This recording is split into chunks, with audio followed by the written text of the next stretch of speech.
A palavra do Senhor. Pergunta para o teu irmão: meu irmão, vamos ouvir a palavra de Deus ou não vamos? O que ele diz? Ele diz sim, amém. Então vamos lá. Mesmo se ele dissesse não, a gente ia falar assim mesmo, amém? Então vamos ouvir a voz de Deus, um momento mais especial de um culto de louvor e adoração a Deus. Sem esse momento, pode anular todo o resto, amém? O dia que você for numa igreja, adorarem a Deus, dançarem, louvarem, ofertarem, e não houver a pregação da palavra, você vai sair de lá, eu tenho certeza, meio assim vazio, que vai estar faltando o principal, amém? É como você chegar numa churrascaria ou num restaurante, servirem para você as entradas e não te derem o prato principal, amém? A palavra de Deus é o prato principal, é o alimento principal do crente. Você pode aplaudir a Deus? Glória a Deus, aleluia. Agora vamos abrir as nossas Bíblias de pé, em nome de Jesus, nesse mês da adoração, esse mês tão especial, onde nós estamos enfatizando a adoração a Deus. Mês passado enfatizamos a evangelização, evangelismo e missões, e esse mês estamos na ênfase da adoração. Glória a Deus. Fala para quem está do seu lado: meu irmão, adoração não é qualquer coisa não.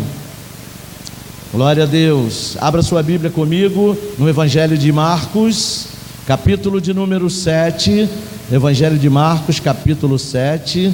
Pela manhã nós ouvimos aqui uma palavra abençoada também sobre adoração. Eu saí daqui muito abençoado, muito feliz, e creio que os irmãos que aqui estiveram saíram também na mesma condição que eu. Glória a Deus. Evangelho de Marcos, capítulo 7. Não é Mateus não, tá, irmão? É Marcos. Você está em Mateus aí, vai à frente. É Marcos capítulo 7, a partir do verso 1. Diz assim a palavra de Deus: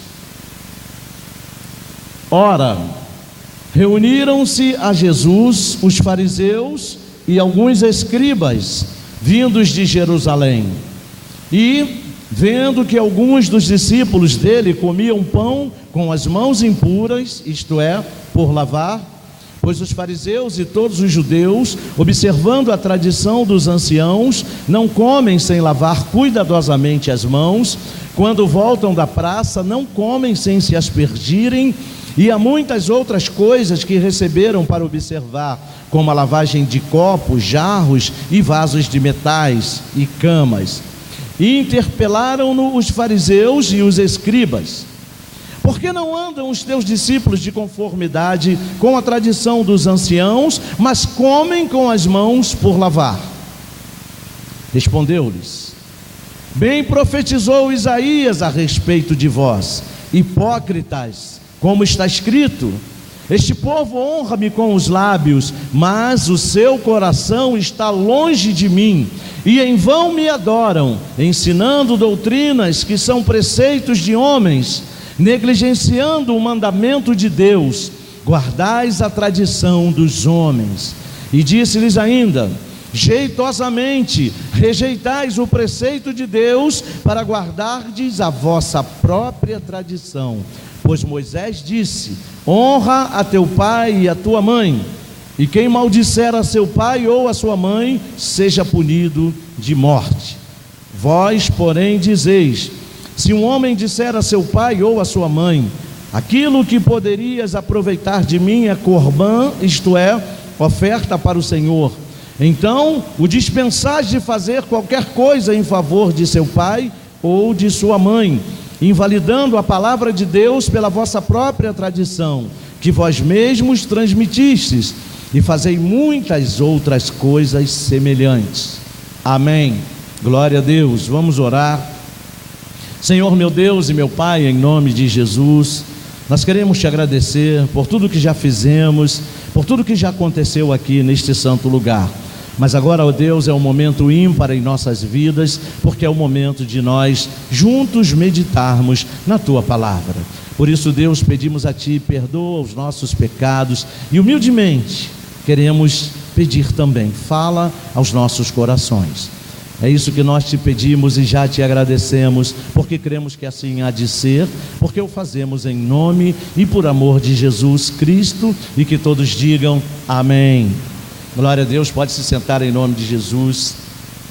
Meus queridos irmãos, nesta narrativa bíblica, Jesus ele é procurado por um grupo de religiosos, mais especificamente fariseus e escribas. Para que eles procuraram a Jesus? Jesus já vinha ensinando coisas tremendas, Jesus já vinha fazendo muitos milagres, Jesus vinha fazendo uma releitura das Escrituras Sagradas e contextualizando as Escrituras para o momento em que eles estavam vivendo, e isso começou a incomodar aqueles religiosos, isso começou a incomodar a saduceus, começou a incomodar a fariseus, começou a incomodar a escribas, que eram a nata da religiosidade, ou seja, eram os líderes religiosos daquele tempo. Então, eles ao verem aquelas multidões se colocarem ao redor de Jesus para verem o que Jesus fazia, para ouvirem as coisas que Jesus falava e ensinava, para receberem os milagres que Jesus fazia, eles começaram a se incomodar e começaram então a procurar várias razões, vários motivos para criticarem o ministério de Jesus, para criticarem o trabalho de Jesus, para criticarem o ensino de Jesus. E naquele exato momento, nesse episódio que nós lemos aqui, eles então se juntam ali a Jesus e aos seus discípulos a fim de criticar a atitude dos discípulos de Jesus e consequentemente a atitude de Jesus pelo fato de eles não estarem cumprindo as tradições religiosas meramente humanas que eles, como judeus, deveriam observar. E era, meus irmãos, exatamente desses grupos que se compunha o sinédrio, que se compunha a liderança do templo, ou seja, que se compunha a liderança religiosa dos judeus em Jerusalém e em toda aquela região. Mas o que de fato acontecia era o seguinte, é que aquelas pessoas que estavam criticando Jesus não eram aquilo que deveriam ser e também não faziam aquilo que deveriam fazer com relação à lei de Moisés e com relação à sua religião e principalmente com relação a Deus. Mas mesmo assim, mesmo não sendo quem deveriam ser, mesmo fazendo o que não deveriam fazer, eles se consideravam povo de Deus, eles eram intérpretes da lei, eles eram guardiões da lei de Deus e eram adoradores de Deus. Olha que coisa incrível, eles se consideravam verdadeiros adoradores de Deus. Mas o que eles não sabiam, meus irmãos, era que quando Jesus entra na história, tudo que está encoberto se descobre. Diga para quem está do seu lado, quando Jesus entra na história, meu irmão, nada fica encoberto. Tudo que está encoberto vem à tona. Jesus é assim, Ele traz todas as coisas à tona. Por quê? Porque Jesus conhece todas as coisas.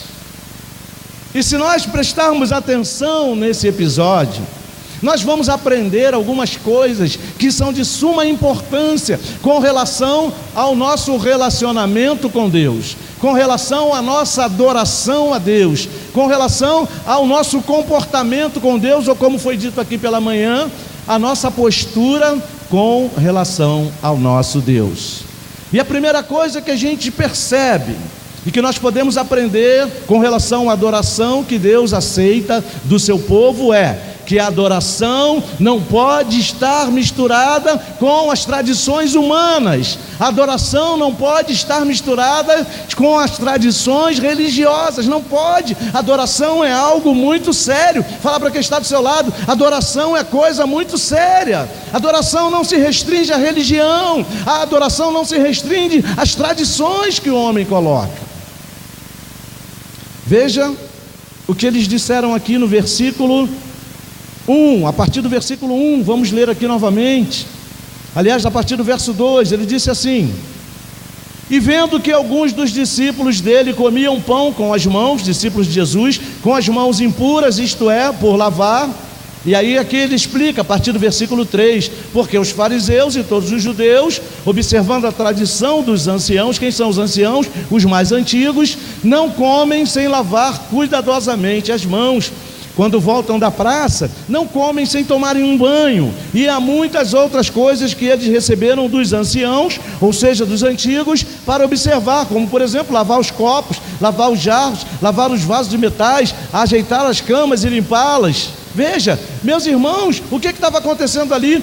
Todos os argumentos que eles estavam ali usando contra Jesus e contra os discípulos de Jesus estavam baseados em questões simplesmente humanas. Olha aí, ó, coisas, por exemplo, que estavam ligadas a questões de higiene e não apenas as questões bíblicas, não as questões espirituais. Qual é o problema de alguém, por exemplo, comer sem lavar as mãos? Qual é o problema disso? É um problema de higiene. Não devemos comer sem lavar as mãos. A gente aprende isso. Minha velha avó, aliás, minha velha bisavó, minha velha avó e minha mãe me ensinaram isso bem como ninguém. Não coma sem lavar as suas mãos. Aí eu pergunto para você, muitas vezes eu comi sem lavar a mão. Não foram poucas. Que eu era, né? Deixa para lá, vamos pular essa parte. Eu era um moleque meio levado. Muitas vezes eu desobedeci ao meu pai e minha mãe e comi sem lavar as mãos. Eu pergunto a você, eu estava pecando porque comi sem lavar a mão? Não. Podia estar até pecando porque estava desobedecendo ao meu pai e minha mãe. Mas não estava pecando porque estava comendo com a mão sem lavar. Quantas vezes eu bebi água no copo que não estava lavado? Eu pequei por causa disso? Quantas vezes eu dormi? Não, sem tomar banho não. Não, vamos pular essa parte. Quando eu era pequeno, tá, gente? Quantas vezes eu fui dormir sem tomar banho, escondido da minha mãe? Não é verdade? Quantas vezes eu não escovei o dente para dar um beijo na minha mãe? São questões de higiene que a gente tem, faz parte da higiene do ser humano. Mas, vez por outra, se você deixar de fazer isso, você vai estar pecando contra Deus? É claro que não. Então eles estavam misturando as questões, eles estavam levando todas essas coisas humanas, todas essas questões que têm que ser hábitos cotidianos de qualquer ser humano, mas que não tem nenhuma ligação direta com a nossa relação com Deus, que não tem nenhuma, Deus não vai deixar de me amar se eu hoje não escovei os dentes. Deus não vai deixar de me amar se eu bebi água e não lavei o copo para beber. Você está entendendo? E eles misturavam tudo isso, para quê? Por que eles ficavam levando as pessoas a observarem essas coisas? Para encobrirem as outras, que eram mais importantes e que estavam diretamente relacionadas com a ligação deles com Deus. Você está entendendo? Então eles usavam esses argumentos, e estavam usando isso exatamente para pegar Jesus e os seus discípulos. Olha, os seus discípulos chegaram da rua aí com o Senhor e pegaram no pão, estão comendo pão sem lavar a mão. De repente eles estavam com muita fome, será que tinha água por perto? Mesmo se tivesse, quantas vezes você chega da rua? Gente, qual é o nosso sonho de consumo quando a gente está vindo do trabalho para casa? Qual é o nosso sonho de consumo? Eu vou chegar em casa, vou tomar um banho gostoso, aquele banho gelado. Hoje, por exemplo, está um dia quente. Vou tomar aquele banho gelado e vou jantar. Não é assim que a gente pensa, né? O nosso sonho de consumo. Aí você estava vindo para casa, tudo deu errado no caminho. Você pegou um engarrafamento tremendo, tudo deu errado, o ônibus furou o pneu. E você chegou em casa 2 horas depois do planejado, com 2 horas além de fome do que você já estava. 2 horas a mais de fome é coisa pra caramba. Se você tem o hábito de almoçar às 12 horas, às 14 você está desesperado. Não é, Diácono Sérgio? Diácono Sérgio disse amém, fez assim, não é? Então você perceba aí, você chega em casa com muita fome, você costuma chegar às 6, chegou às 10, com muita fome. Será que você está preocupado com banho? Você quer comer, meu irmão. Você quer comer, ou pelo menos só assim. Aí você foi comer e não tomou banho. Você está pecando contra Deus? Deus vai te matar? Deus vai te fulminar? É claro que não. Então a gente não pode misturar as coisas. Eles estavam fazendo isso exatamente para pegar Jesus. Teus discípulos chegaram aí, ó, e pegaram o pão sem lavar a mão. Seus discípulos chegaram aí e pegaram o copo para beber água sem lavar o copo. Você está entendendo? Eles ficavam alimentando esses costumes humanos para esconder a falsa religiosidade que eles viviam e querendo acusar os discípulos de Jesus dentro desse contexto que eles mesmos criaram, meus irmãos. É claro que nós temos que cuidar de todas essas coisas, mas elas não vão ter nenhuma influência na nossa verdadeira adoração a Deus, nenhuma influência na nossa verdadeira comunhão com Deus, nenhuma influência na nossa relação com Deus de um modo geral. Existem coisas que são muito mais importantes e que devem ser observadas. E eles não observavam essas coisas, estavam preocupados apenas com as tradições. A tradição manda fazer assim. Como assim? Será que Deus está tão preocupado assim com as tradições? Nós temos que ter temor a Deus, diga amém. Nós temos que ter reverência a Deus. Nós temos que cuidar bem do templo do Espírito Santo, que somos nós, amém? Temos que cuidar com amor e com temor de Deus.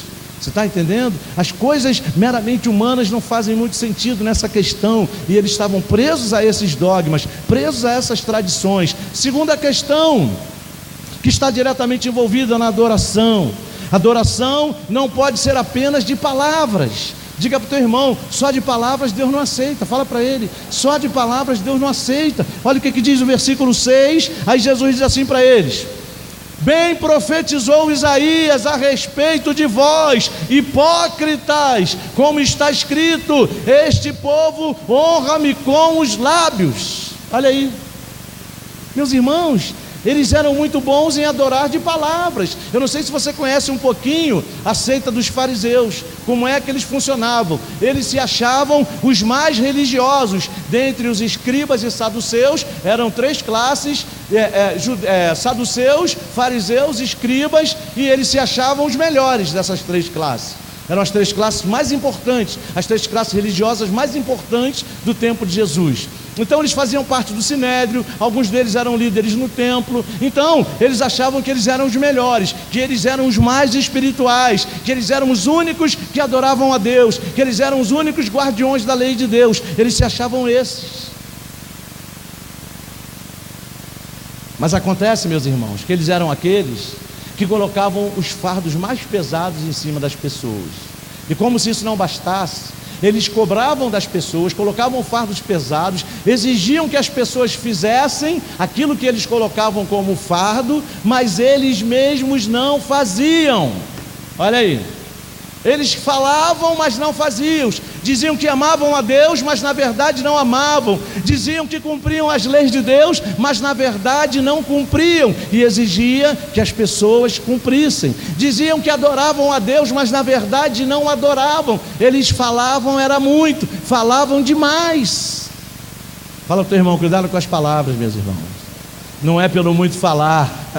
As palavras precisam vir acompanhadas de quê? De atitudes, atitudes coerentes com aquilo que se fala. E não havia coerência no comportamento deles com relação àquilo que eles falavam. E aí Jesus diz para eles o quê? Volta lá no versículo 6, Jesus diz para eles assim, ó: bem profetizou Isaías a respeito de vós, hipócritas. Veja como Jesus usa uma palavra que para nós hoje é um pouco pesada, mas naquele tempo tinha um sentido especial. Meus irmãos, os hipócrates eram os atores no tempo da Grécia Antiga. Eram aqueles que representavam no teatro. Você está entendendo? Então, o que era um hipócrita? Por que Jesus estava chamando eles de hipócritas? Porque eles só representavam. Eles eram como atores.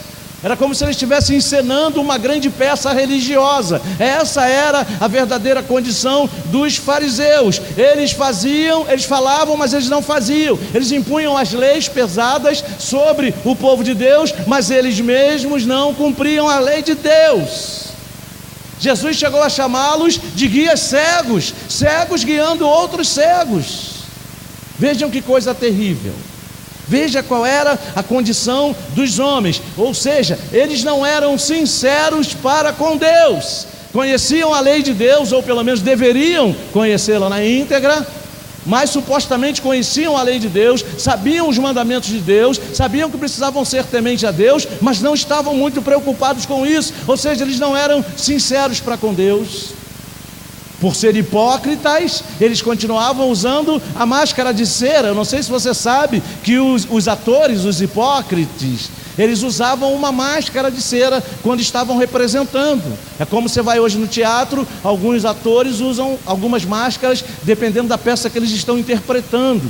Então, os atores daquele tempo eram assim, eles usavam uma máscara de cera para representar os seus personagens. Então, essa palavra sincero deriva também dessa época do teatro grego antigo, que queria dizer sem cera. Ou seja, o ator na cara de pau, sem cera, sem usar a máscara de cera. E esse estava demonstrando realmente quem ele era. Por isso que o nome dele se chamava sincera, ou seja, o rosto sem cera, o rosto sem a máscara. Não era o caso dos fariseus. Os fariseus continuavam com a máscara de cera, mas máscaras não subsistem diante da presença de Jesus. Diga amém. Diante de Jesus todas as máscaras são derrubadas, e era o que estava acontecendo aqui. Jesus conhecia o coração daqueles homens. Graças a Deus que Deus é Deus, Ele não vê como o homem vê. Você se lembra o que Deus falou para o seu profeta, quando ele foi na casa de Jessé ungir a Davi, rei de Israel? E o profeta olhando só o exterior, aquele tem porte de rei, aquele tem perfil de rei, aquele tem uma grande cabeleira e grandes músculos, esse deve ser o rei. Deus falou, não é esse. Entra o outro. Entrou o outro, também alto, também forte, um grande guerreiro. Deus falou, não é esse. E aí o profeta já agoniado, Deus conhece o coração do homem, viu o coração do profeta agoniado, chamou o profeta para fazer uma reunião curtinha. E ele falou assim para o profeta: meu querido, o problema é o seguinte: você é o homem, eu sou Deus. Você vê de um jeito, eu vejo de outro. Você como homem vê o exterior, eu como Deus vejo o coração. Deus olha o coração, Deus olha lá dentro, e lá dentro, aos olhos de Deus, nada pode se esconder, nada pode ficar oculto. Lembra que a gente falou que diante de Deus, tudo que está encoberto se descobre? Lembra do salmo que diz: para onde me ausentarei da tua presença? Se subo o mais alto monte, lá tu estás. Se desço ao mais profundo abismo, lá a tua mão me alcança. E por aí vai. Não há como se esconder de Deus, não há como continuar com cera diante de um Deus que vê a todos sem cera. Você está entendendo?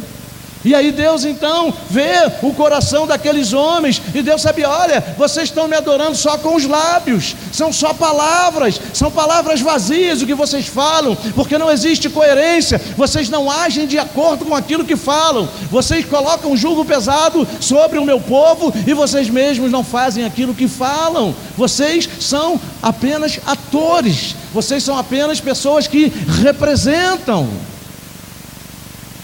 Interessante, gente. Isso nos leva a pensar que nós não temos como nos esconder diante do Senhor. Não temos como esconder quem realmente nós somos. Então, para a gente adorar a Deus, meus irmãos, a gente precisa se despojar de tudo aquilo que nos atrapalha, de tudo aquilo que se interpõe entre nós e o nosso Deus, porque a gente pode ocultar tudo de todos, mas de Deus não se oculta nada, não há como fazer isso.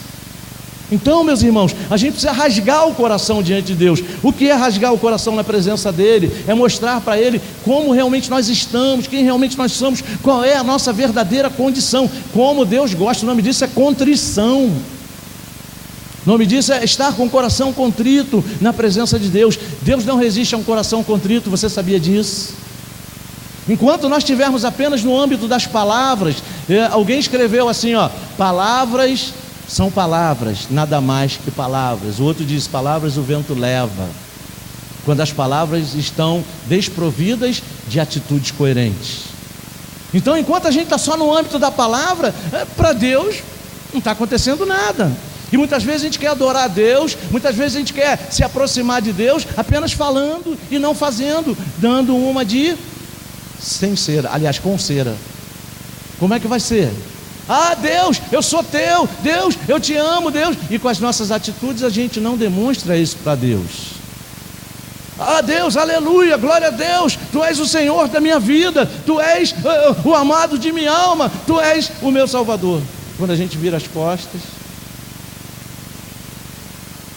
gente, quando a gente sai de um momento com Deus, por exemplo, na igreja, a gente não está se livrando de Deus, não. Às vezes a gente acha assim: eu estou na igreja, amém, eu estou adorando a Deus, estou ouvindo a Deus, estou em comunhão com Deus. Quando eu for embora, Deus está lá, continua lá na igreja e eu estou aqui. Não é assim não. Aonde você estiver, Deus está com você.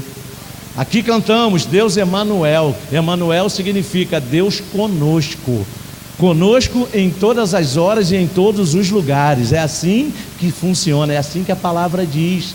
Então significa dizer que você veio aqui, adorou a Deus, teve comunhão com Deus. Quando você for para casa, Deus está contigo e você pode continuar adorando a Deus em casa e tendo comunhão com Deus na tua casa. Aí você dormiu, saiu de casa, foi trabalhar. Enquanto você dormia, Deus estava lá cuidando de você. Aí você acordou, deu glória a Deus, saiu, foi para o seu trabalho, Deus foi acompanhando você. Aí você chegou lá, trabalhou a manhã inteira, Deus trabalhou com você. Aí deu a hora do seu almoço, Deus abençoou a sua comida. Aí deu a hora do segundo expediente, Deus renovou as suas forças. Deu a hora de vir embora, Deus te sustentou com paciência no trânsito. Aí você chegou em casa, Deus entrou com você outra vez. Você pode aplaudir o nome dele. Aleluia. Esse é o nosso Deus. Glória a Deus. Não podemos adorar a esse Deus apenas de palavras. Não podemos adorar a esse Deus com máscaras. Temos que adorar esse Deus de uma maneira verdadeira, sincera. É assim que ele precisa ser adorado. A verdadeira adoração, em hipótese alguma, pode vir apenas de palavras vazias, de sinceridade e compromisso com o nosso Deus Altíssimo. Não pode. Nós precisamos ser para com o nosso Deus aquilo que dizemos para Ele que seremos. Precisamos ser para com o nosso Deus aquilo que nós nos comprometemos a ser com Ele. Se não for assim, estaremos na mesma condição dos fariseus, sendo hipócritas, vivendo apenas de palavras. Nenhuma relação subsiste apenas de palavras. Você sabia disso? Nenhuma relação subsiste apenas de palavras. Você que é noivo, você que é namorado, você que é casado, pode falar para sua esposa ou para o seu esposo, para o seu noivo ou para a sua noiva, para o seu namorado ou sua namorada, o dia inteiro. Liga para ele, manda zap: eu te amo, eu te quero bem, eu te adoro, você é tudo para mim. Passa o dia inteiro falando isso. Quando você estiver pessoalmente com ela, mete a mão na lata dela ou na lata dele. Você está sendo incoerente. Você disse uma coisa e você faz outra. Como é que é isso? Você está entendendo? Aí você diz que ama e trata mal o tempo inteiro. Você diz que ama e só arranja confusão. Você diz que ama, está andando na rua com ele, é ele lá e você aqui. Você diz que ama. Você está entendendo? Cadê a coerência? Onde é que está a coerência? Às vezes a gente faz isso com Deus. A gente diz que ama a Deus, diz que adora a Deus, mas é Deus lá e a gente aqui. Ah não, no meu dinheiro não. Meu dinheiro Deus não chega nem perto, é meu. É teu, é teu, tem certeza que é teu? Tudo pertence a Ele, tudo é de Deus, até você é de Deus. Eu sou dono do meu nariz, não é não, seu nariz é de Deus, seu nariz, sua testa, seu braço, sua perna, você é todo de Deus. Diga para o teu irmão: você é de Deus, você não tem nada aqui, você está aqui de passagem, meu irmão. Você já prestou atenção na espessura do caixão? Você já prestou atenção? O caixão é mais ou menos do tamanho do corpo da pessoa. Exatamente para não levar piano, não levar carro, não levar casa própria, não levar dinheiro. Você está entendendo? Às vezes a gente acha que não, tudo é meu, não é não. Aí você morre, ó, um monte de gente vai desfrutar do que você dizia que era teu, não abria mão de nada. E um monte de gente que você nem imagina vai usar, vai desfrutar. Então, alguma coisa é minha? É minha. Se eu fosse levar para a eternidade, o que eu vou levar para a eternidade é minha vida, é minha adoração a Deus, é minha vida eterna que Ele me deu. É minha adoração ao Santo de Israel, ao Deus Altíssimo, ao Todo-Poderoso, ao Deus Eterno. Isso é que eu vou levar.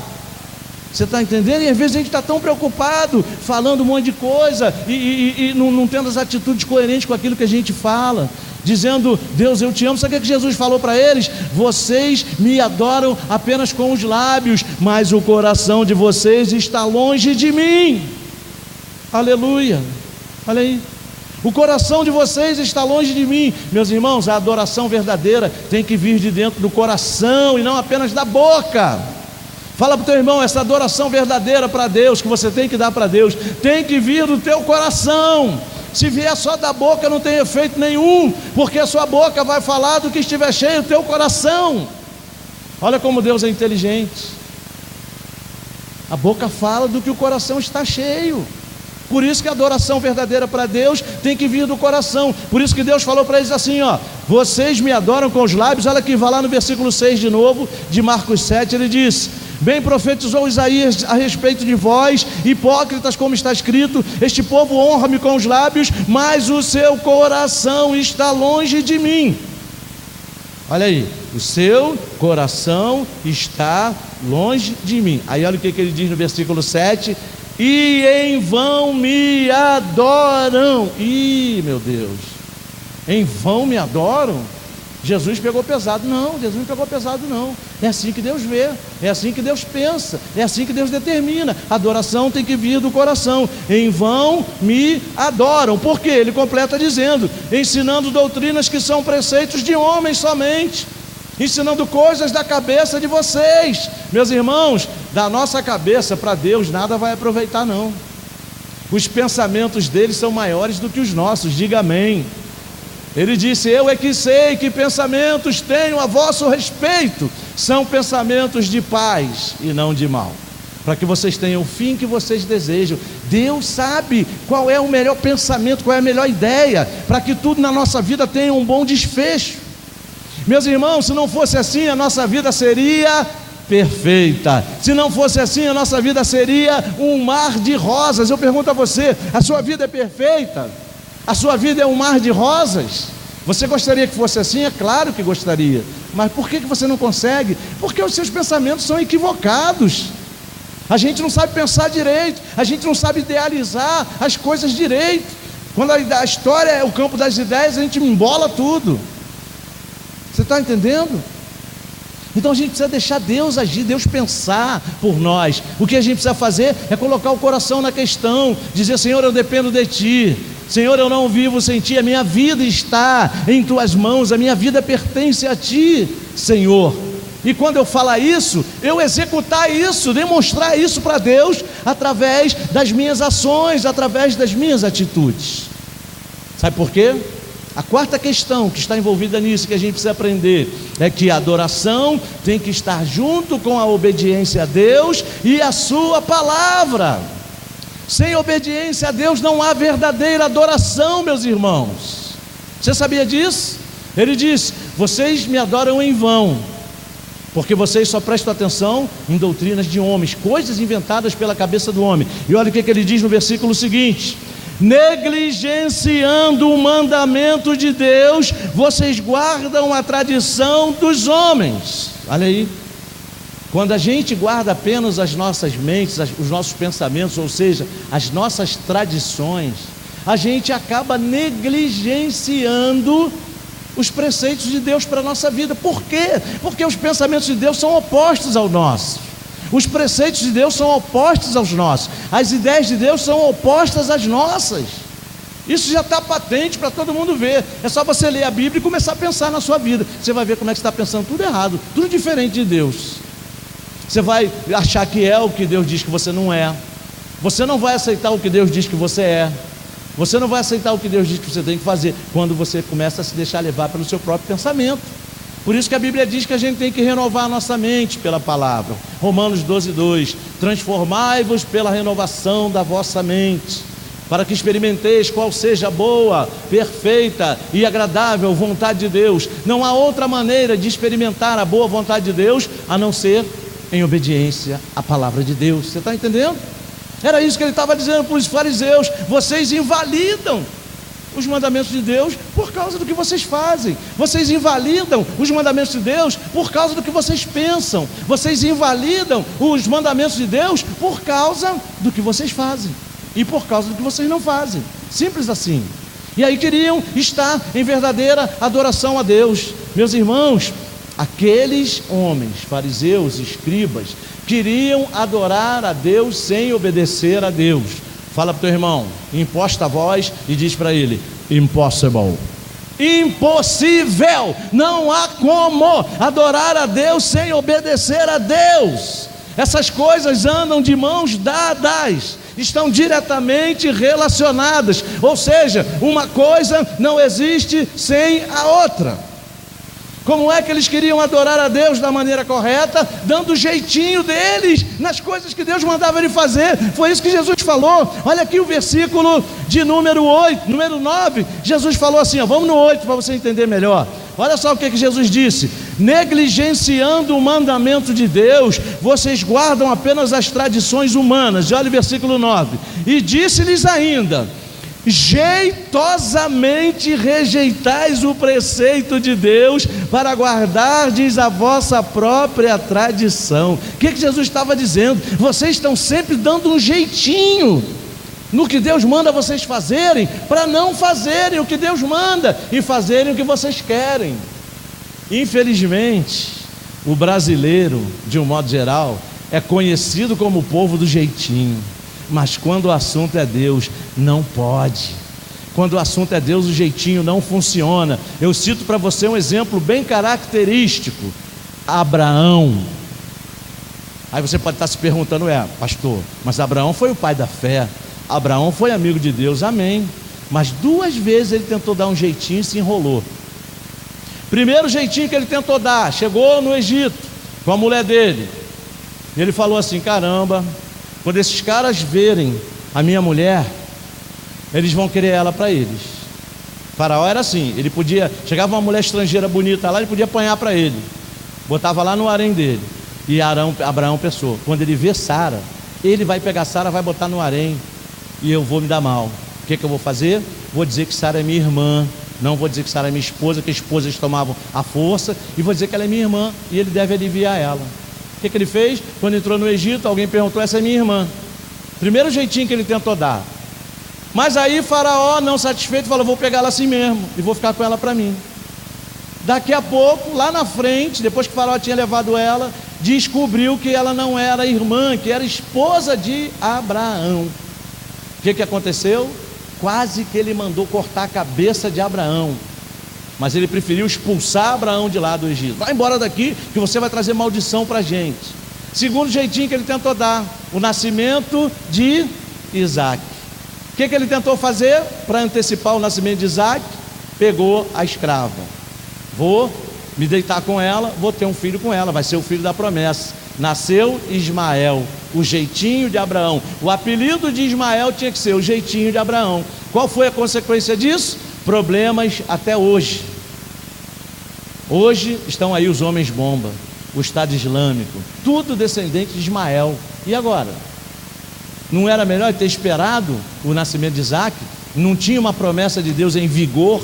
A promessa que Deus tem para a sua vida ainda está vigorando, meu irmão. Diga glória a Deus. Então você não precisa ficar dando jeitinho. Vai fazendo o que Deus tem te mandado. O verdadeiro adorador, ele obedece. O verdadeiro adorador, lembra, a adoração tem que vir do coração. Jesus falou: vocês me adoram só de palavras, mas o coração está longe, e pelo coração está longe, vocês me adoram em vão. Então subentende-se que para a adoração ser verdadeira, o coração tem que estar perto, o coração tem que estar diretamente envolvido. E coração lembra o quê? Amor, aleluia. Coração lembra amor, o coração é o símbolo do amor, não é verdade? E como é que eu provo que eu amo a Deus? João 14, 21, aquele que tem os meus mandamentos e os guarda, esse é o que me ama. Os fariseus estavam guardando os mandamentos do Senhor? Não. Então eles amavam a Deus? Não. E se não amavam a Deus, podiam adorar a Deus de verdade? Não. Você está entendendo? Nós que amamos a Jesus, como é que a gente prova que a gente ama Jesus? Aquele que tem os meus mandamentos e os guarda, esse é o que me ama. Veja Jesus falando de coerência. Aqueles que têm os meus mandamentos e os guardam. Se tem os mandamentos e não guarda, está provando que ama Jesus? Não. Os mandamentos todos nós temos, aqui estão os mandamentos, são os preceitos de Deus, não são os 10 mandamentos da lei de Moisés, não, são os preceitos de Deus, os princípios bíblicos de Deus para a nossa vida. Esses são os mandamentos que valem para nós. A gente tem guardado esses mandamentos para que a gente possa dizer: não, eu estou adorando a Deus em espírito e em verdade. Temos que guardar, porque se não fizermos isso, caímos na categoria dos fariseus, que agem sem coerência, falam, mas não fazem, têm os mandamentos, mas não os guardam. O que é guardar? É viver, é praticar, é falar, mas colocá-los em prática, é dizer glória a Deus, mas glorificar a Deus com a vida, é dizer aleluia, louvado seja o nome do Senhor, mas louvar o nome do Senhor com a nossa adoração, cantando hinos, cânticos, salmos, louvores, cânticos espirituais a Deus, louvar a Deus e adorar a Deus com a nossa vida em casa, com a nossa vida no trabalho, com o nosso bom testemunho de cristãos que somos em Cristo Jesus. Isso é guardar os mandamentos. E quando nós fazemos assim, nós estamos provando que a gente o ama, e estamos em obediência a Deus e a sua palavra, ou seja, estamos em verdadeira adoração. Eles, os fariseus, tentaram ludibriar os preceitos de Deus. Diga para o teu irmão: meu irmão, ainda bem que nós não somos desses. Ainda bem que nós somos a igreja de Jesus Cristo, e a igreja de Jesus Cristo não pode tentar ludibriar os preceitos do Senhor para nós. Ainda bem que a orientação para nós é cumprir cabalmente o nosso ministério, ou seja, a nossa vida com Deus, fazendo aquilo que Deus nos chamou para fazer, ganhando almas para Jesus, não é verdade? Evangelizando os não crentes, adorando o único e verdadeiro Deus, vivendo em harmonia com a família da fé, crescendo na graça e no conhecimento do Senhor e servindo a Jesus e a sua igreja com amor e dedicação. Não é verdade? É isso que o Senhor requer de nós. Esses são os preceitos de Jesus para nós. E quando nós observamos esses preceitos, nós estamos na condição dos verdadeiros adoradores. E o que você sabe acerca dos verdadeiros adoradores? Eu sei o que você sabe, que a esses o Senhor procura. Diga para você mesmo: Deus está me procurando hoje. Diga mais uma vez: Ele vai me encontrar aqui, porque eu estou na condição de um verdadeiro adorador. Aleluia, glória a Deus. Você percebeu que a adoração verdadeira, meus irmãos, ela envolve todos os aspectos da vida do adorador. Ela não se restringe a um ou outro aspecto da vida, ela alcança, ela abrange todas as áreas da vida do adorador. E que Jesus possa encontrar em nós. Por causa de tudo isso aqui, Jesus os chamou de hipócritas e de falsos adoradores. A esses, os falsos adoradores, aqueles que não têm coerência nas palavras e atitudes, a esses Deus não procura. Desses Deus gostaria muito que eles se voltassem para Deus e o adorassem verdadeiramente. Mas, em contrapartida, aqueles que envolvem o coração na adoração, aqueles que não se rendem aos modismos do nosso tempo, aqueles que principalmente provam que amam a Jesus, guardando os seus preceitos, praticando a sua palavra e fazendo a sua vontade, esses serão achados pelo Senhor, porque esses estão na qualidade de verdadeiros adoradores de Jesus Cristo. Que nesta noite, e não apenas nesta noite, Jesus possa achar em nós essa condição presente na nossa vida. Homens e mulheres de um tempo onde a sociedade está completamente corrompida, de um tempo onde os rumores são de guerras, de um tempo onde se ouve dizer que não há mais o que fazer, que nada mais tem jeito, a gente continua crendo nesse Jesus, a gente continua adorando a esse Jesus, porque nós sabemos, à luz da Bíblia Sagrada, que se tem uma solução para todas as coisas aqui na terra, a solução se chama Jesus. E um dia em que nós não sabemos, em que nós não fazemos a mínima ideia, Ele vai voltar nas nuvens com os seus santos anjos para arrebatar a sua noiva amada, a sua noiva adornada, a sua igreja querida, e finalmente nós estaremos para sempre com Ele na glória eterna. Maranata, ora vem Senhor Jesus. Mas enquanto este dia não chega, que nós possamos estar firmes nos propósitos de Deus para nós, que nós possamos estar firmes nos propósitos de Jesus para a sua igreja, e que sempre, em tempo e fora de tempo, aonde quer que a gente esteja, nós sejamos encontrados por Ele como verdadeiros adoradores, aqueles que o adoram em espírito e em verdade. Amém. Aplauda o nome de Jesus e fique de pé. Glória a Deus, aleluia.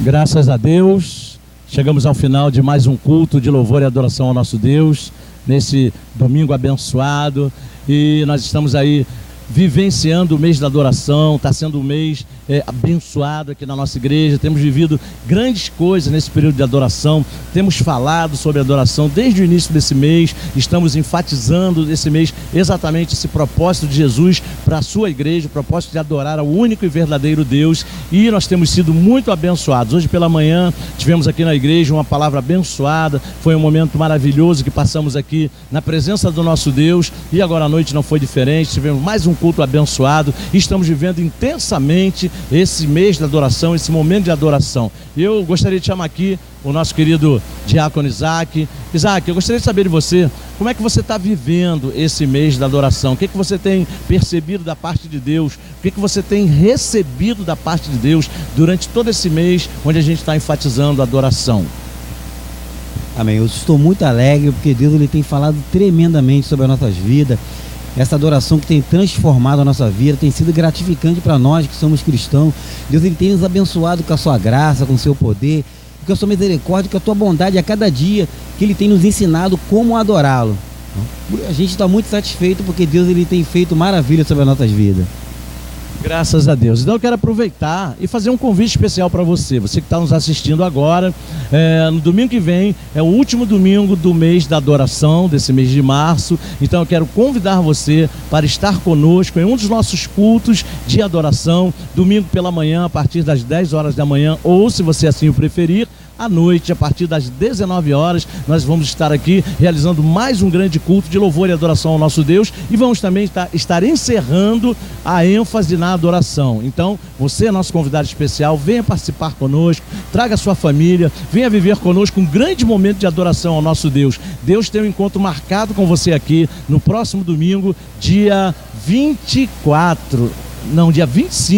de março, último domingo desse mês, às 19 horas, para juntos nós adorarmos a Deus em espírito e em verdade e sairmos daqui conscientes de que Deus recebeu a nossa adoração. Venha, traga a sua família. Deus tem uma bênção para você. Te vejo domingo. Que Deus te abençoe.